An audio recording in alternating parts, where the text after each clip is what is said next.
નમસ્તે ખેડૂત મિત્રો, તમે જોઈ રહ્યા છો વીટી ખેડૂત મિત્રોની ચેનલ। તો ખેડૂત મિત્રો, આજના આ વિડીયોની અંદર આપણે કપાસ બજારમાં 1 ફેબ્રુઆરીથી લઈને 1 માર્ચ મહિનાના ભાવ, રૂ બજાર, વાયદામાં કેટલો તફાવત, કપાસની બજારોમાં 2 દિવસથી સતત મંદી પાછળના કારણો અને છેલ્લે માર્ચ મહિનામાં ભાવ 1700થી 2000 થવાની કેટલી સંભાવનાઓ છે તે સંપૂર્ણ અપડેટ મેળવશું। તો વિડીયોમાં બન્યા રહેજો। તો મિત્રો, સૌપ્રથમ કપાસના વાયદાની વાત કરીએ તો અમેરિકામાં સાપ્તાહિક નિકાસના આંકડા ઘટેલા આવ્યા હતા। તે ઉપરાંત ફુગાવો ફાટી નીકળ્યો હતો, જેને અસરથી ન્યુયોર્ક કોટન વાયદામાં થોડો શુક્રવારે મોડી રાત્રે વાયદો 4 સેન્ટની મંદીની સર્કિટ લાગીને વાયદો 95.57 સેન્ટે બંધ થયો હતો।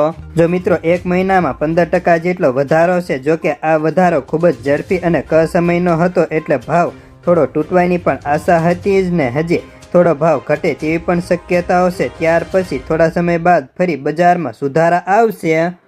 MCX કોટન વાયદાની વાત કરીએ તો તેમાં માર્ચ મહિનાનો વાયદો 160 રૂપિયા વધ્યો હતો, તો એપ્રિલ મહિનામાં 200 રૂપિયા વધ્યા હતા। સાથે જ રૂમાં આજે સતત બીજા દિવસે ખાંડીના ભાવ નરમ પડતા જોવા મળ્યા છે।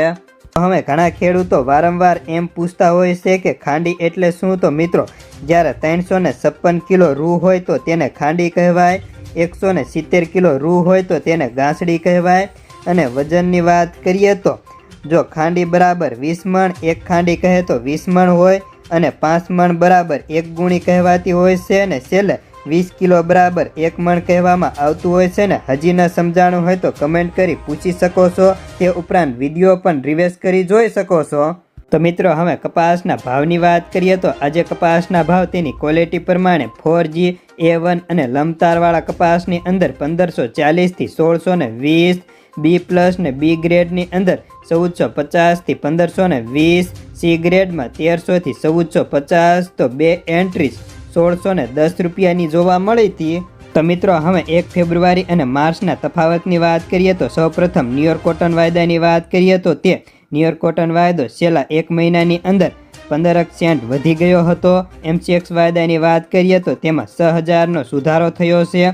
તેની સાથે જ રૂ બજારની વાત કરીએ તો રૂ બજારમાં પણ પર ખાંડીએ 5 થી લઈને 6000 ક્વોલિટી વાઇઝ બજાર સુધર્યું છે। સાથે જ કપાસના ભાવની વાત કરીએ તો કપાસના ભાવમાં પણ મણે 150 થી 250 વધ્યા હતા, તેમાં પાછલા 2 દિવસમાં 30 રૂપિયા ઢીલા પણ પડ્યા છે। હવે છેલ્લે ભાવ સુધારવાની કેટલી શક્યતાઓ, ભાવ 1700 કે 2000 ક્યારે થશે, સાથે જ કપાસનો ભાવ તેટલો થશે કે નહીં તેની વાત કરીએ તો અત્યારે કપાસનું બજાર પ્રત્યાઘાતિક રીતે ઘટાડો હતો, પરંતુ આ ઘટાડાને બજારમાં સાવ ઘટે તેવું પણ નથી ને ભાવ એકવાર ફરી સુધારા તરફ ચાલુ થશે ને બજાર તમામ ખેડૂતોને 1700 ઉપરના મળે તેવી શક્યતાઓ છે, તેમ વેપારીઓ, નિષ્ણાંતો અને સમાચાર પત્રો આધારે માહિતી મળી રહી છે।